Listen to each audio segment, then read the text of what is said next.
Welcome to week one. We are back. This is Showdown coverage brought to you by sharpfootballanalysis.com. I'm your host, Adam Wilde. I'm joined by Rich Hribar today. What's up, Rich? How's it going? Dude, it's so good to have football back. It's just I think the Football NFL got it back. right too. Obviously we couldn't run back the Super Bowl, but I think Chiefs Lions is just a ton of fun, No, it's man. incredible. It's incredible. The Lions are kind of like everyone's waiting for them to be good. I think they have the longest playoff drought in NFL ongoing in the NFL right Right. now. The Chiefs have just been amazing for the last 5 years under Patrick Mahomes. So I think they got this one right.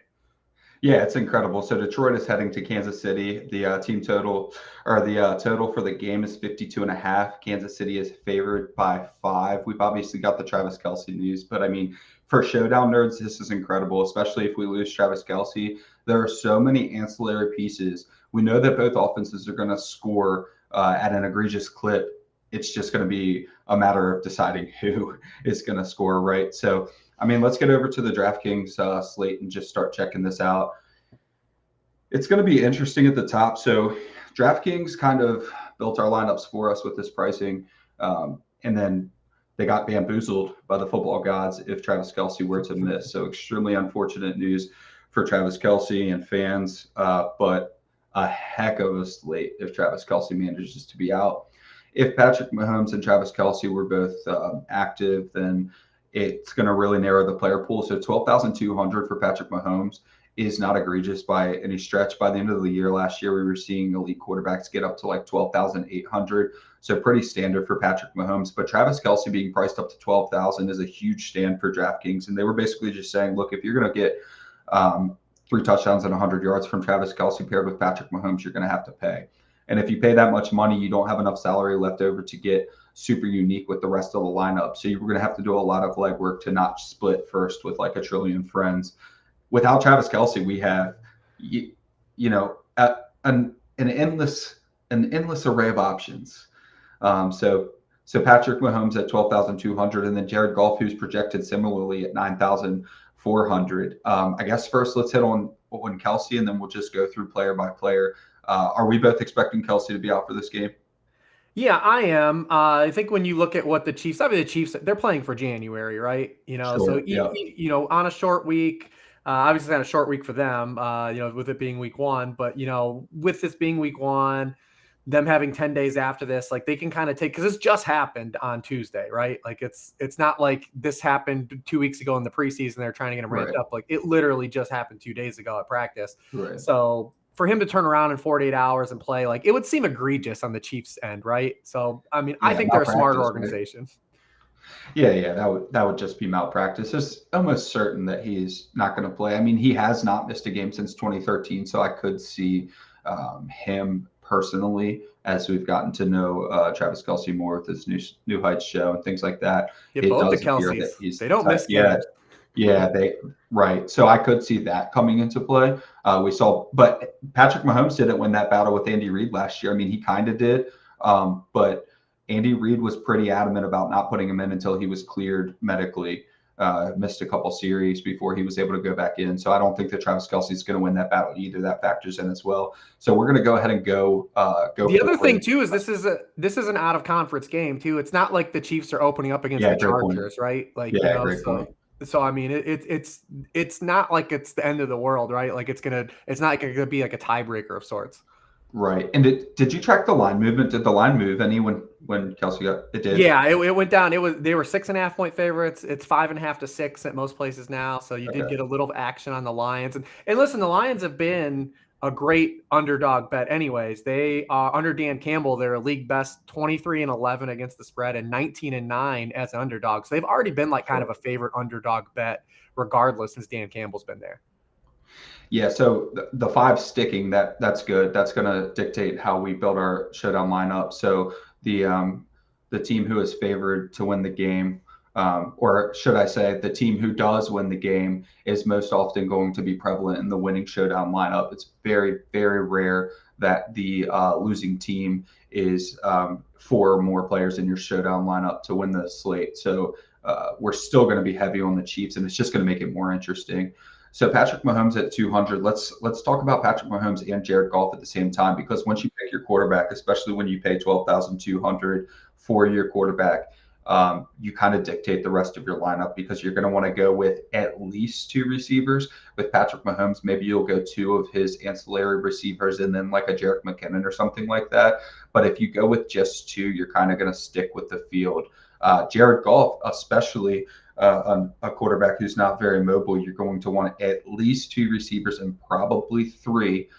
Third could be Jahmyr Gibbs if you wanted it to be, but it's going to be really tough to play Jared Goff like in the captain spot with just Amon-Ra St. Brown, and usually that's not going to work out. So DraftKings is really, really trying to dictate our price, or dictate our lineups this week with their pricing. 9,400 as opposed to Patrick Mahomes 12,200, when the projections are relatively similar, especially with Travis Kelce out, is really going to push people towards trying to play Jared Goff. But then you're going to go heavy on the Lions, and then you're putting yourself in a position where you've got too many Lions in a game that they're probably going to lose. So do you have a firm stance on either of the quarterbacks as we start to build this out?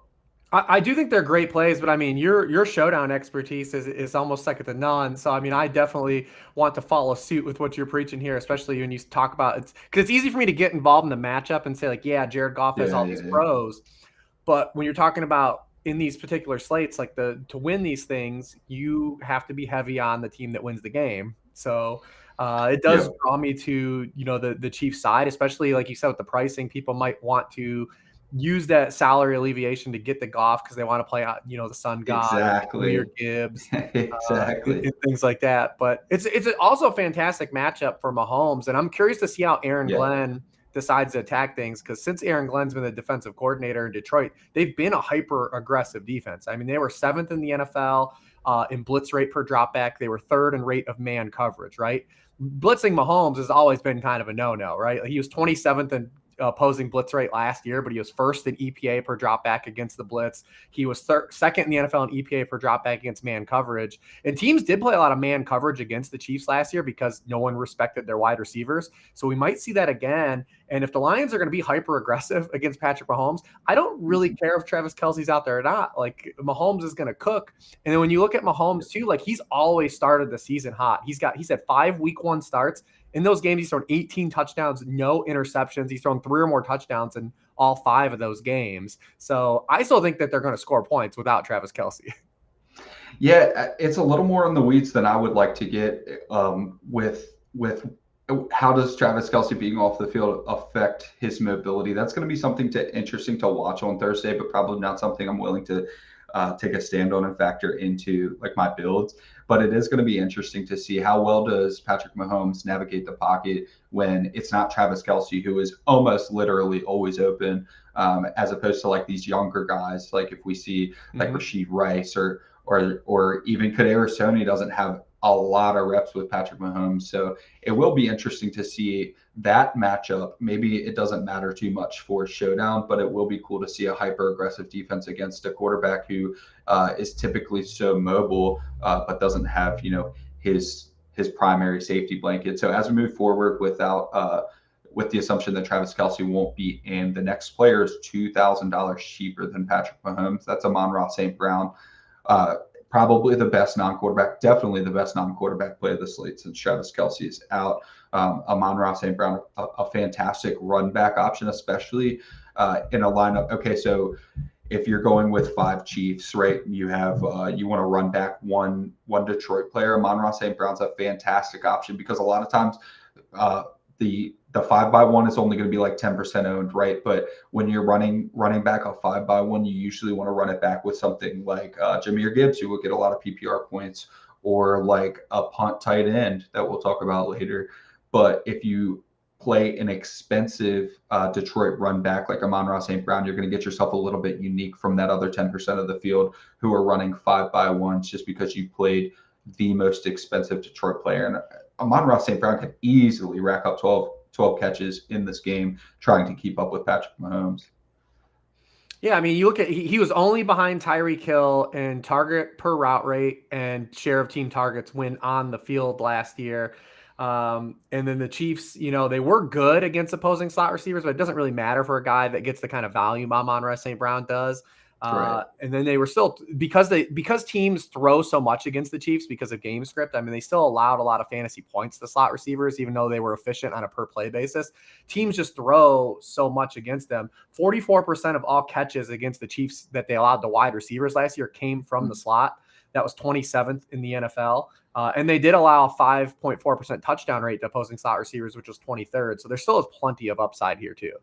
Sure. And so this isn't the most fun way to start because it's going to cost a lot of money, but it will provide for a unique build. When you start with Patrick Mahomes at captain, Amon-Ra St. Brown, and Jared Goff, you're going to force yourself into a unique build that's going to be plenty viable. So you still have 4,033. I don't necessarily want to do 2 punt plays, but once you start getting down to like your Josh Reynolds range, or even lower, Khalif Raymond's only $800, who we'll talk about a little bit later. There's still plenty of room for you to start with this build. So while I won't advise Jared Goff at captain, because then you have to play 3 Lions in addition to Jared Goff, and then you're in a 4x2 with the Lions, I do still recommend playing a lot of Jared Goff and a lot of Amon-Ra St. Brown stacked together.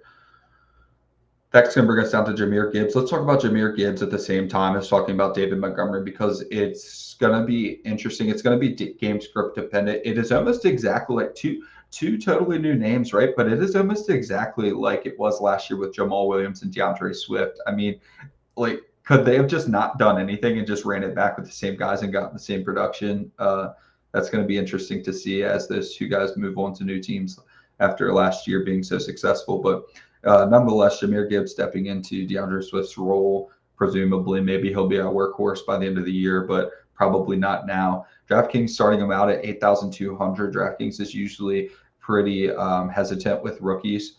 So their pricing has gotten a lot better. If we're going to look at a 1-game sample size, their pricing has gotten a lot better. They're making this a lot harder on us. But Jahmyr Gibbs at 8,200, and then David Montgomery at 6,600. Another thing to watch here is that Isiah Pacheco is priced pretty much the same as David Montgomery. That's going to be really interesting. It's probably going to keep both Jahmyr Gibbs and David Montgomery owned about 30%.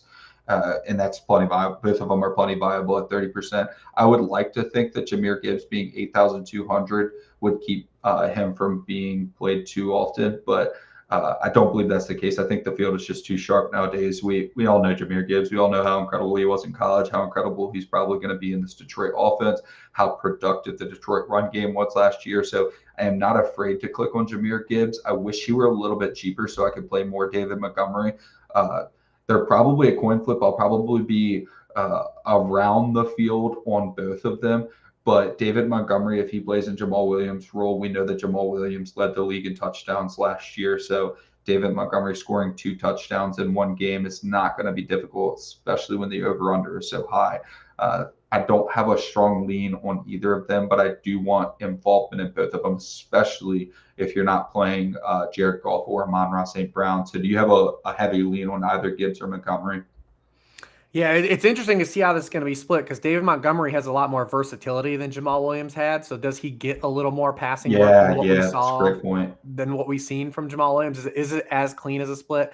We also have Jahmyr Gibbs in his first game, and although he came with high draft capital, does he get trusted in pass protection situations, right? Like what if the Lions are getting flooded, right? And like they have to go to, heavy pass personnel. Do they trust his pass protection enough at this stage of his career? Sometimes we see guys like this at the start of their careers not get those down and distance roles.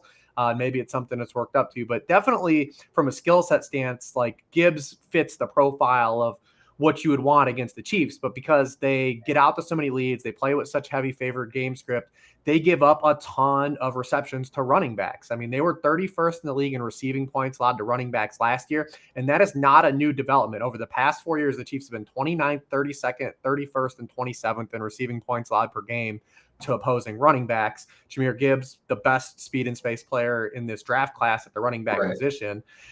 He fits the MO of what we're looking for. What you worry about with Jahmyr Gibbs is, does he have a game where he does get a lot of catches at 8,200, but doesn't get a goal line carry, doesn't score a touchdown? Exactly. And you don't get the touchdown production.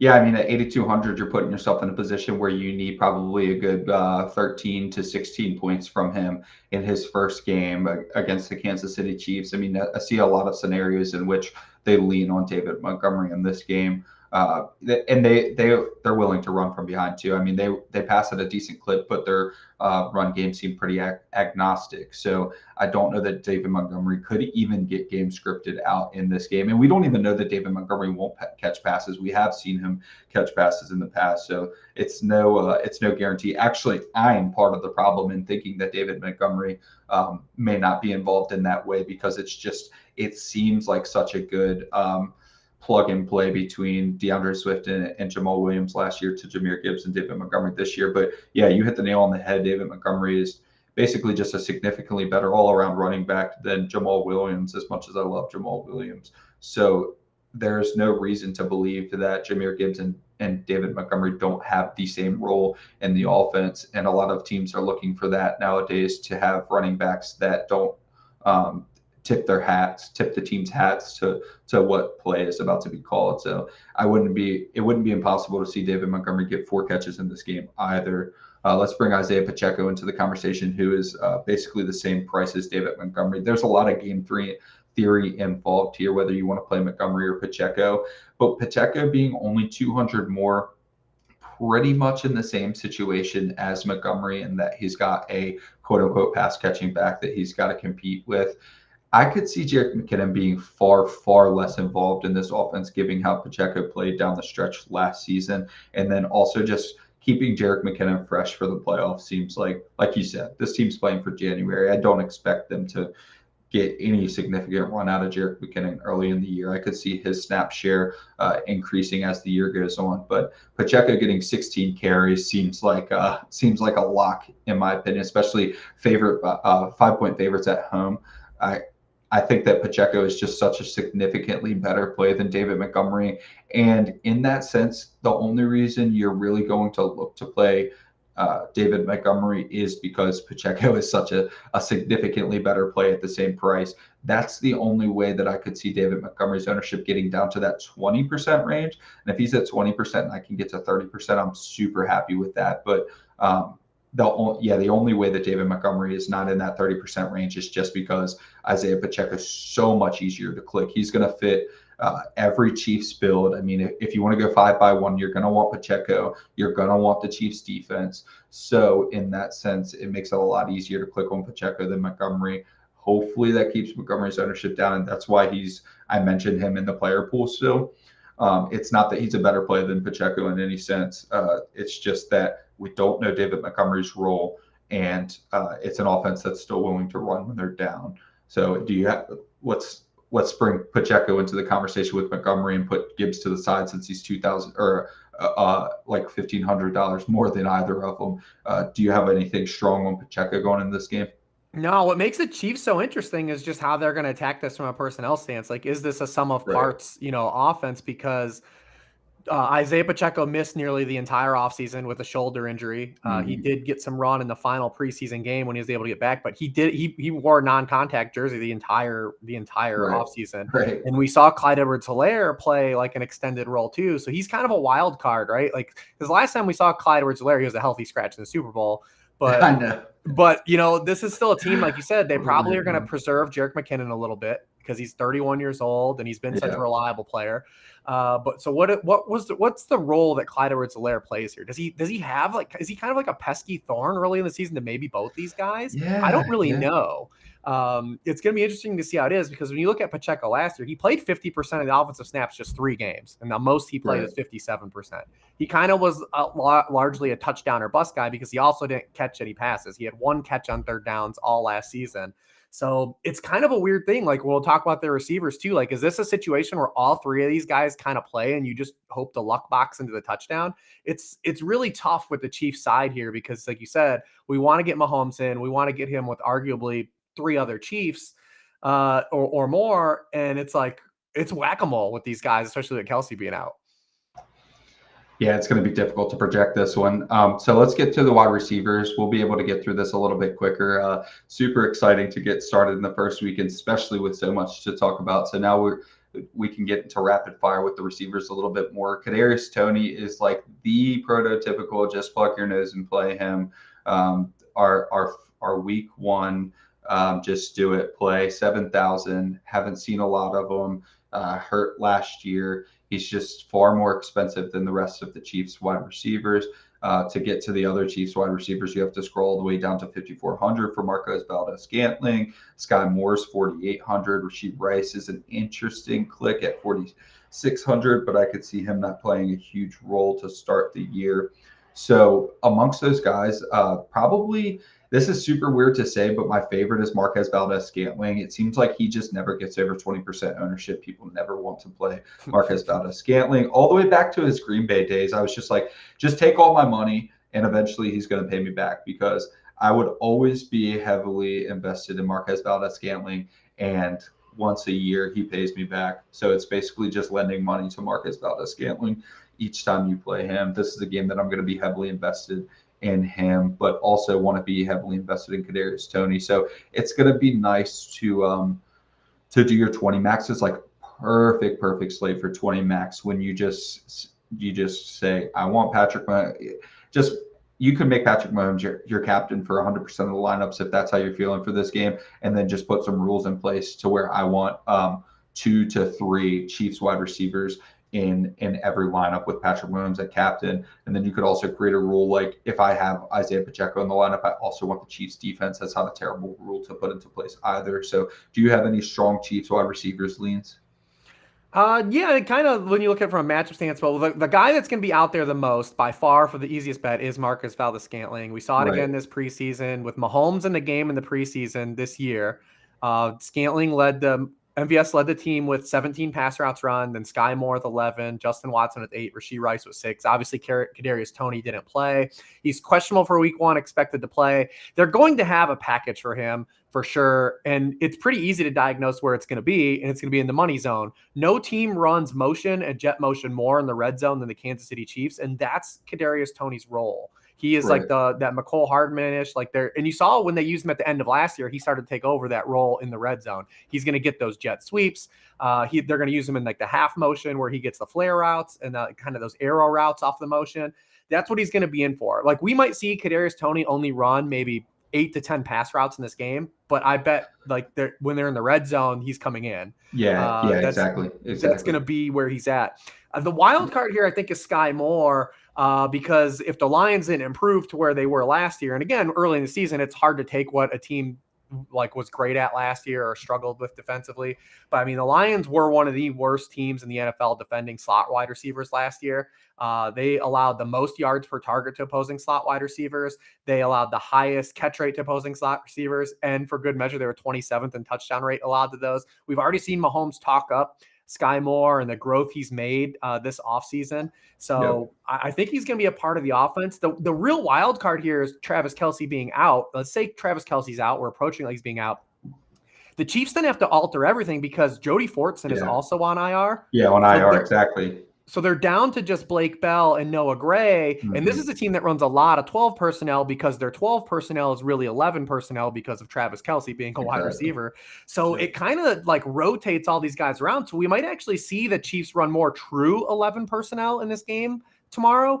And Sky Moore just playing a lot of legitimate slot against the team that was at the bottom of the barrel defending slot receivers. So he does stand out from a usage stance. I think he's by far going to be the most popular Chiefs wide receiver play. Mm-hmm. So if you do want to get creative, I think you're like just playing Mahomes with him and Noah Gray is not going to be enough. You're going to, like you said, you're going to be chopping that with 100 other people. Exactly. Yeah. And so to touch on the remaining tight ends, Noah Gray is going to be one of my favorite plays of the rest of the year, but he won't be my favorite play on this slate. He's already 2,400, which is way too much for him. We're used to seeing him at like 800 to 1,200. So Noah Gray is probably not going to be in my player pool, at least not for 20 max, definitely for 150 max. But I mean, does he catch a touchdown yet? Maybe, but you'd never want to be playing Noah Gray at 2,400 at like 22% ownership because Travis Kelce's out. So he might even be more. I bet Noah Gray. Yeah, he fair. Could be crazy. Yeah, fair. So let other people play him. If he catches a touchdown, all right, we'll see you next next slate. But yeah, I'll have him the rest of the year once Travis Kelce is back, but just not this week. All right, let's rattle through the Detroit players and get a lineup built. So Marvin Jones is the veteran behind Amon-Ra St. Brown. He's 6,200. That's a little pricey for him. I feel like his role was just projected so high because he's beloved in Detroit. He's the veteran there. The other two players are ambiguous, but the two players he's competing with are players that were there last year and frankly were reasonably productive in Reynolds and Raymond, at least for their roles as the third wide receiver. So Marvin Jones at 6,200 is going to be tough, but that price is going to make him eligible to be in my player pool for sure, just because he won't be super popular. And he's a nice way to run back, like the same way Amon-Ra St. Brown's a nice run back, but if you can't fit him in a 5x1 that you really like, I don't mind Marvin Jones at all. But my favorite option is actually going to be Khalif Raymond, who's 800, and then Travis Kelce being down puts a lot of the punt ownership on Noah Gray, which we just talked about. So Khalif Raymond at 800, he could actually be the third wide receiver. I would not be surprised to see Khalif Raymond get the third amount of snaps over Reynolds in this game, and then you got him for 800, and his ownership is going to be pretty low thanks to Travis Kelce being out. Just not huge in Reynolds' game. He didn't do much for them explosively last year, and he's 2,800. You could just play Noah Gray if you wanted to do that. So do you have a strong lead on any of the non-Amon-Ra St. Brown players? And also if you want to touch on Sam Laporta over here. Yeah. So, I mean, when you look at the Detroit wide receiver, so last year when Amon-Ra St. Brown was on the field, the next highest wide receiver in terms of team target share was DJ Chark, and it was just 9.8% of the team opportunities. But when Chark was unavailable and Amon-Ra was on the field, Khalif Raymond was the next guy up in target share, and he got up to 14%. So, and Khalif Raymond got the contract extension this offseason. Yep, 2 years. He's also a kick returner. So, like, you kind of get that. I mean, you never want to play a guy saying, like, I'm going to luck box into a kicker, but it does exist. Like, pair him with the defense. Yeah, I mean, that never works out. But I think for the 800, like, just for minimal, like, if he catch it, he could be a guy that has, like, 3 for 52 or something, right? And, like, that's going to pay off that salary. At that. I do think Laporta is very interesting, especially as a counter to just what Noah Gray. I think Noah Gray might have triple the ownership of him, which could end up being pretty wild. I mean, Laporta is going to walk into a full-time role. The Lions under Ben Johnson, they heavily use their tight ends in the money zone. You look at when they targeted tight ends. They targeted tight ends 36% of time inside the 10-yard line. That was the 5th highest rate in the NFL. The Chiefs were a team that was exploitable for tight end production. So, I mean, Laporta's a guy that kind of stands out to me that has a little bit of upside. He's got some scoring juice, especially if just Noah Gray is going to come in. If everyone says, well, Kelce's out, I'm going to take the 2,400, easy attachment. I just feel like you want to go in a different direction. Like you said, exactly. Noah Gray may catch a touchdown and you're screwed, right? But like when the field is playing this much of a player that hasn't been proven to be good, like I'm going to take my chances. Right. I'm going to take my chances in another different direction. All right. Before we get fired in week one, let's put a lineup together based off of what we talked about today. I'm going to start out with let me throw in something that I've been considering a lot, and that's going to be Patrick Mahomes with Pacheco, because he's been missing some time and there's a lot of ambiguity there. Honestly, I think the red shirt was mostly because he just annihilates everybody. So I think they were protecting the rest of the team from Pacheco. So let me start with Patrick Mahomes, Pacheco, and the Chiefs, and see where you want to go from here. So what couple receivers could we pair with Patrick Mahomes? Yeah, I mean, I think here is a unique enough where if we want to try to fit like Sky Moore, we could try. Because being a little chalky's not bad at all. And then, I'll tell you what you want to do here. Actually, let's get really weird. I was gonna say get Amon-Ra. Yep. And now you have everything at your disposal right now. You've got a clean 5x1 where you have the running back from the favorite team at home. You've got the defense that you want to include in a 5x1. You've got Patrick Mahomes. You're ready to pair him with 2 wide receivers. If you're in like a really large field, consider McKinnon or something like that, just to be absolutely insane. But like you fit MBS here. Yep. And I mean, you're still leaving 700 on the table. Like this is a beautiful lineup. This is something that I'd be comfortable throwing in like the 3,000 person spy or something like that. So something like this is really nice. But we're running out of time here on our first show of the season. Thank you all so much for joining us. We look forward to having a productive season with you. We'll be here on Thursdays. We'll be here on Mondays. So this has been Sharp Football Showdown coverage brought to you by sharpfootballanalysis.com. And thank you so much for joining me for this first installment, Rich. Yeah, good luck, everyone. We got football. It's back.